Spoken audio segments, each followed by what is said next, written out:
Carol, e talvez seja por isso que o castigo, então, também, até para crianças menores, não funcione tão bem, ou não seja tão indicado? Ou o que você pensa sobre o castigo? Porque aí você está acessando mais o racional, né? Você fala, você vai ficar ali porque você fez essa coisa errada. Mas a criança, de repente, fala, oi, o que eu fiz de errado? Putz, eu acho que há controvérsias, porque assim, eu quero saber o que você pensa. Eu tava conversando com com a pedagoga outro dia, e ela falou assim, que não se usa mais o castigo, mas que quando se usar o castigo, não usar a palavra pensa, você vai ficar ali para pensar. Porque senão a criança vai entender que pensar não é uma coisa boa. Então não usar esse termo, achei incrível isso. Mas assim, tá bom, não se usa mais o castigo, ok, só que funciona de vez em quando, a gente vê que funciona. Acalma, parece que aquele turbilhão faz assim. Pensar, cantinho da reflexão, castigo, pelo amor de Deus, né? Assim, não, né? Cantinho da reflexão, já vi gente, vai lá pro cantinho da reflexão. Gente, cantinho da reflexão, puxa, cantinho da reflexão, isso é uma coisa, nossa, boa, bacana, incrível, pensar é bom. Refletir, é bacana. Aí vira uma coisa horrível. Você associa, né? Eu acho que tem várias coisas a pensar sobre isso, né? Você associa que o cantinho do castigo, que é o castigo, que é uma coisa ruim que ela tá fazendo, é de algo que é importante, é uma punição, quer dizer, a punição vem junto com refletir sobre o que você acabou de fazer. E você está associando duas coisas que não são interessantes de serem associadas. Até, né, você pode dizer, olha, você vai pensar sobre o que eu quero que você fique um pouco aqui pensando sobre o que você fez. Isso é diferente de ser um castigo, você vai ficar aqui trancada, porque agora você tem que pensar, esse é o momento de reflexão. É importante que ela reflita, e o castigo pode ser usado, mas são coisas diferentes. São coisas separadas, né? Porque se você associar os dois, é isso. Pensar na vida, refletir sobre o que eu faço é um castigo. É uma punição, né? É isso que você, de algum jeito, do jeito subliminar, está dizendo para a criança. E isso não é interessante de ser feito, né? Uma outra coisa a respeito do castigo. A criança funciona tudo de um jeito muito imediato, né? Não adianta você fazer de uma coisa muito tempo depois, né? Então, por exemplo, quando chegar em casa, você tá aqui fazendo birra, quando chegar em casa, você vai ficar de castigo, né? Desconectado total, a criança não tem essa noção de tempo, né? Então, fazer um castigo como esse, a não ser que a criança seja um pouco maior, que você vai dizer assim pra ela, por exemplo, você vai ficar, sei lá, tantos dias sem videogame. Mas ela é um pouco maior, você vai ficar sem o videogame. Isso tem um tempo, isso tem uma negociação ali, enfim. Mas pra criança muito pequena, não funciona. Sentido zero, né? Talvez, né? Daí, então, o que funciona ali pra criança pequena, né? É você colocar um limite, né? Com exatamente, olhar nos olhos, se tocar, colocar ficar na sua posição de autoridade e dar um contorno, e às vezes é um contorno físico mesmo, né, de você segurar no braço e olhar no olho e dizer algo para ela, né, em alguns momentos isso vai funcionar muito mais do que um castigo, né? Eu particularmente, eu não sou adepta do não pode castigo de jeito nenhum, pode castigo, não pode. Acho que são situações, né? E que assim, eu acho que os pais são as melhores pessoas para avaliar. A minha regra é, o que está em excesso, e isso eu trago muito isso pra minha vida, né? Quando eu me deparo com alguma coisa que eu estou fazendo em excesso, eu paro e penso, porque às vezes eu faço muitas coisas em excesso, né? E eu, puxa, isso não é interessante. E é a mesma regra. Então, de repente, eu tô recorrendo ao castigo. Puxa, não é bacana. Mas tá bom, mas uma vez eu vou recorrer ao castigo, uma vez eu vou conversar, uma vez eu vou segurar e colocar um limite, uma vez eu vou... O que eu vou fazer? E ver o que funciona. Igual ontem, por exemplo, como eu falei, eu já tava meio fora, né? Aí eu fui trocar a Aimee e ela, colocar ela pro banho, e ela começou a chutar, não deixava nem eu chegar perto. Aí eu falei, filha, eu vou te colocar de castigo. Porque antes, quando a gente às vezes ameaçava, se eu falava alguma coisa desse tipo, ela recuava, e aí deixava fazer, ou enfim. E aí... Ontem ela não recuou? Aí ontem não, ela continuou e tal, aí eu falei, então vou colocar de castigo, porque já ameacei, mas agora tem que cumprir, né, senão também... Isso é importantíssimo. É cumprir, é dar um castigo. Bom, desculpa, terminando de falar. Mas dizer o que você pode cumprir, né? Até isso já é isso que eu ia dizer, exatamente. É. Porque já vi mães que colocam um castigo que é insuportável cumprir, né? Tem uma história que uma mãe deu um castigo, você vai voltar na escola e pegar a pasta que você esqueceu. Só bom, a criança foi e fez isso a pé. A mãe quase morreu, porque não achava a criança nunca mais, né? Ai, mas aí você põe um castigo que nem você aguenta, não vai cabe conseguir pra aplicar, idade. ou fica e aí você entra em tão... desespero, ela foi até na polícia, chorava, estava em pranto. A hora que a criança chegou, e a criança foi bem, voltou a pé sozinha. Jesus. E a mãe que levou o castigo. A mãe que levou o castigo. Então, assim, colocar um castigo que caiba, né? Primeiro manter a palavra. Isso sempre. Isso eu diria que é uma regra, né? Que se dá... não tem certo e errado, não tem. Mas se você quer colocar alguma regra, coloque essa. Porque, na verdade, a regra seja congruente. Congruente. Seja congruente. Se você disse algo, faça. Não vai comer gelatina, não vai comer gelatina. É ser Viu, Carolina? Já foi específico, entendeu? É ser congruente. Óbvio que tem algumas questões que é o seguinte, você fala alguma coisa, depois você repensa, você fala, nossa, mas pra que eu falei aquilo? Né? Puxa, né? E acho que cabe uma reflexão. Se você fizer uma reflexão e chegar à conclusão que realmente o que você falou era um absurdo e de repente você... Não vai fazer. Então, eu acho que você tem dois caminhos. Ou você pode realmente se manter, ou dependendo da idade, você pode conversar com ela. Eu fiz isso e eu percebi que eu exagerei no que eu fiz. Eu quero te pedir desculpas pelo que eu fiz, porque isso também é um exemplo para criança. Sim. E a gente também pode, né, assim, os pais também erram. Nesse momento, um racional é importante. Né? Eu estou mudando e eu te dou uma razão porque eu estou mudando a minha opinião aqui. Eu estou te dizendo o que é que está acontecendo. Falando dessa história do castigo que ela colocou ontem, a Aimee, ele falou para ela: fica de costas, fica de frente pra cortina, pra parede. Cara, eu tava de fora do quarto e eu ouvia, eu tava tendo um ciricutico, porque eu falava, não, ele não vai deixar ela de costas, sabe? Que ela tava assim, em pé. Aí eu falava assim, pé? Falava pra ele, né, baixinho, pra ela não ouvir. Aí ele olhava pra mim, ria, ele ia lá e olhava, e ela tava assim, ó, retinha, olhando pra parede. Eu, não! Meu, que sofrimento! E ele tinha posto, eu não podia fazer nada, eu tinha que deixar ele seguir, né? Sim. Então, é o que eu tava falando antes, né? Eu ameacei, ela continuou fazendo, eu falei, bom, agora eu vou ter que colocar de castigo. Isso. Aí eu peguei e falei, então você vai ficar de castigo, fica aqui, de frente pra parede, não olha pra trás, que o papai vai te falar a hora que você vai poder virar e tal. E peguei e saí do quarto. Aí ela ficou um tempinho, e aí essa aqui, ai meu Deus, né? E eu também, meu coração partiu, né? Porque a gente deixou ela de castigo quando? Nunca. Tipo, acho que uma vez, bem de vez em quando, Sim. E aí eu fiquei nisso, aí segurei um pouco, aí voltei, olhei, ela tava olhando pra frente e falei, não, falei pra você ficar olhando pra cortina, vira pra lá. Aí ela começou a chorar e tal, eu peguei e saí com o coração, vai deixar ela olhando pra onde ela quisesse. Deixou acho que uns 30 segundos. Aí eu peguei e voltei e falei, pronto, agora tudo bem, não sei o que, vamos lá. Aí ela deixou e foi tudo tranquilo. Aí aquietou. Então, o que acontece é que assim, desde sempre, né, é importante a gente saber que o que a gente faz tem consequência, né? E como é que você ensina para a criança que o que ela faz tem consequência, né? Em alguns momentos o castigo ele pode ser útil nesse sentido, contextualizado, usado em alguns momentos, ele pode ser útil, que assim, olha, tem consequência, eu tô aqui conversando com você, tô aqui te dizendo algo que tem um limite, e esse limite está sendo desobedecido, e esse limite está sendo desobedecido, ok. Isso tem uma consequência, isso tem um resultado, né? E qual é o resultado? O resultado é que você vai experimentar algo, né? Que é aqui, lógico, adequado para a idade dela, ok? Você vai experimentar algo porque tem uma consequência, né? Como é que a gente aprende isso na vida? Certamente, assim, desde pequeno, a gente tem uma consequência. Na escola a gente vai viver consequências. Se você não fez a tarefa, você tem uma consequência. Se você ficou conversando na aula, você tem uma consequência. A gente tem consequências na vida. E tem vários jeitos da gente ensinar isso para as crianças, né?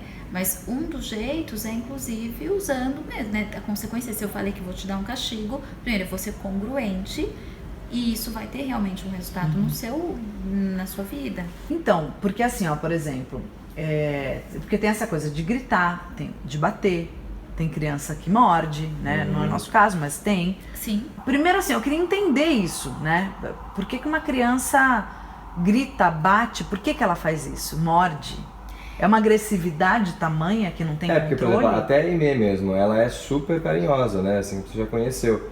Mas ontem mesmo, eu lá trocando ela, pá! Deu você? Deu um tapa no meu rosto. Então, agora, a criança, ela não tem o filtro que a gente tem. De novo, né? Eu sou criança, eu sou pequena, né? Ela não tem o mesmo filtro que a gente tem. É exatamente por isso que a gente vai educar, né? Enfim, por isso que você vai colocar limites, na verdade, né? Porque ela não tem esse mesmo filtro. As emoções vêm. A emoção vem e vem, pronto. E vem, pronto. O que é esperado? O desenvolvimento normal já é assim, né? A criança berra, depois ela vai berrando menos, ela vai crescendo, ela vai aprendendo a sinalizar de outro jeito, né? Até que chega, né, o momento que ela aprende a falar, ela consegue nomear. No primeiro momento não consegue, mas depois vai conseguindo nomear. Então, é uma evolução, é assim mesmo. Agora, no primeiro momento, tudo é visceral. Quanto menor, mais visceral, né? E é esperado que aos 9 anos, talvez, né, já tenha algum contorno ali para ter um controle emocional de não sair mordendo. Aí você entra em algumas questões emocionais de ordem, que aí são, né, os casos que saem um pouco daquilo que é o esperado para a idade. Você sabe o que é esperado nesse caso de morder, por exemplo? Então, é o contrário, né? O esperado é que não morda aos 9 anos. Esse é o esperado. Não, tipo, menorzinha. Por exemplo, tem criança pequenininha de 2 anos que morde. Sim. Parece que tem um ponto ali que até ali é normal morder.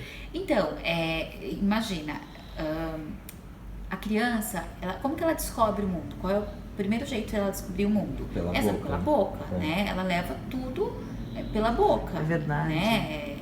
Lembra da psicologia, exatamente fase oral, isso. A fase oral, tudo é a boca, tudo é experimentar. Então, a raiva também vai sair pela boca.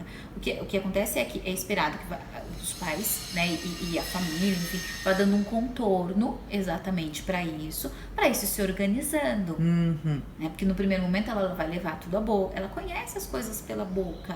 Assim, esse é o primeiro, né? E aí a emoção pode ser que venha mesmo pela boca também, pelo morder. Tá. Né? E aí realmente aí dando um contorno, um limite, exatamente, podendo ver. Então, o que está acontecendo ali que faz com que essa criança esteja mordendo meio que acima da média, né? O que é que tá acontecendo? Aí você vai ver, não existe uma... toda criança que morde é por conta disso. Não existe uma regra, mas certamente qualquer sintoma, e o que eu tô chamando de sintoma aqui?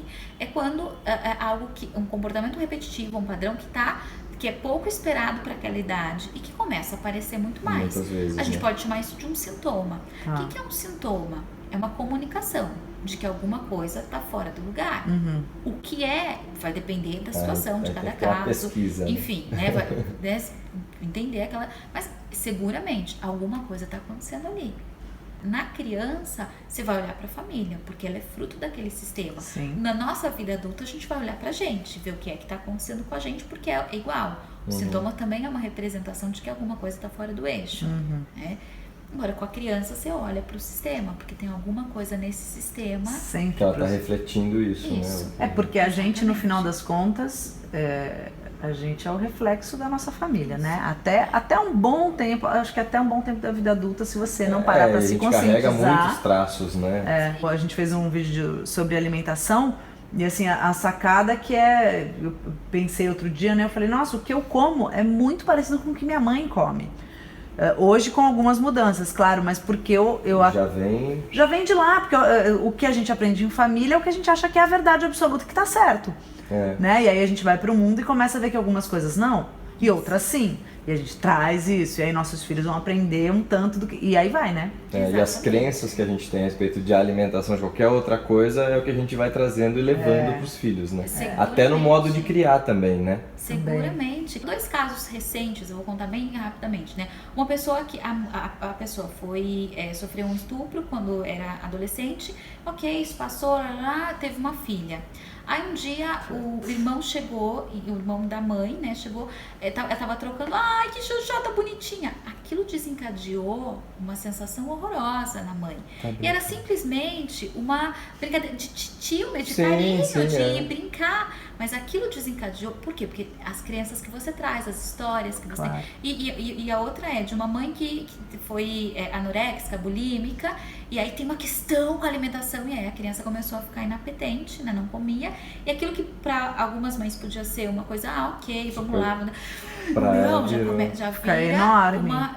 vira uma né, isso é comum, não é né, eu tô contando 2 questões específicas, mas ao contar pra vocês, já fui lembrando de outras muito parecidas, que é isso, porque a gente traz as nossas crenças, e aí aquilo que vai aparecer ali, naquele momento com a demanda, a maneira como a gente vai lidar com aquilo é de acordo com a nossa história, do que a gente trouxe com pai, com mãe, com as nossas vivências, né, com tudo, com as nossas crenças mesmo.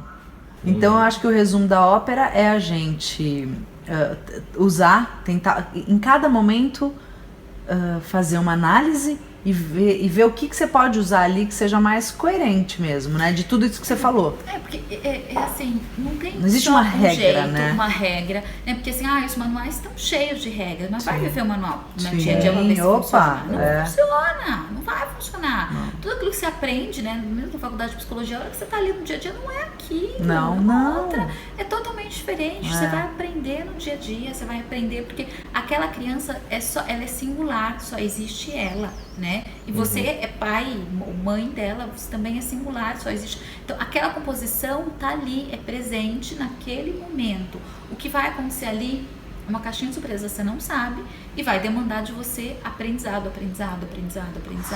Então, em cada momento você vai recorrer a algo, né? Funcionou? Maravilha, posso recorrer outras vezes. Pode ser que algumas funcionem, outras não funcionem. Sim. E aí eu vou fazendo, né? O programação neurolinguística diz o seguinte: eu estou usando uma estratégia. Se ela deixou de funcionar, se ela não está me trazendo o resultado que eu quero, eu vou usar outra coisa. Sim. Né? E acho que na vida, na maternidade, na paternidade, isso é quase uma regra o tempo inteiro. Porque o que funcionou hoje, era uma negociação super fácil. De repente, a negociação não está mais fácil. Então agora eu vou acessar a minha parte criativa e buscar mais possibilidades. E na real a gente não tem, desculpa, mas na real assim, a gente não tem nada pronto, né? A gente vai aprendendo junto com eles no dia a dia. Isso, né? Não nasce o pai, né? Não nasce o bebê se você virou pai, né? Você sabe tudo que tem que fazer e tal. Não né? É o dia a dia. E aí, por isso que eu digo que sempre que estar presente para ser pai e mãe é como estar presente para ser ser humano na vida. Ele te ajuda a lidar com essas situações que você não sabe mesmo o que fazer, porque você não passou por isso antes. Mas você pode recorrer à intuição, à criatividade, a olhar, né, ver outras pessoas que talvez passaram por isso, o que será que essas pessoas fizeram. Quer dizer, você tem recursos, possibilidades para encontrar caminhos do que fazer. Mas regra não existe. E acho que essa é a graça da história, né? Essa é a grande beleza de ser pai. De ser mãe, não é? Exatamente. E da vida mesmo, né? De que a gente vai passando por coisas que lógico, a experiência te ajuda em alguma coisa. Ouvir a experiência dos outros é muito legal, até por isso que a gente faz essa história aqui, né? Sim. Como a gente também ouve das outras pessoas, é claro, porque aí você coloca, às vezes funciona, às vezes não, e aí você vai indo, aí você aprende uma coisa, você aprende outra, você fala, pô, que legal, deu certo.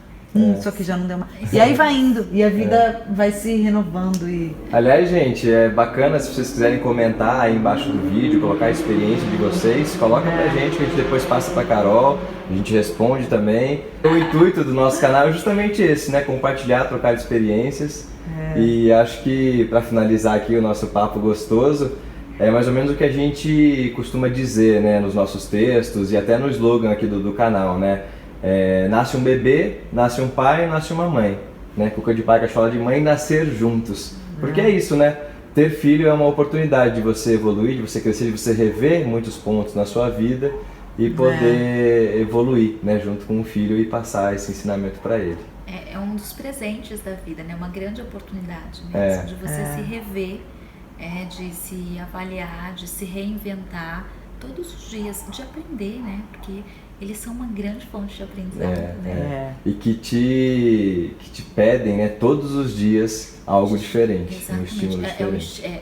Exatamente, eles são impulsionadores do nosso desenvolvimento. Porque todos os dias eles estão trazendo algo que te faz, uau, e agora? Uau, e aqui? O que eu vou fazer? E dando oportunidade da gente avançar, ampliar, ou não. Perfeito, ou não, porque é uma escolha. É uma escolha. A decisão é de cada um. É isso aí. Carol, love you! Obrigado! Tchau, gente! Tchau, gente! Tchau, tchau, tchau. Tchau!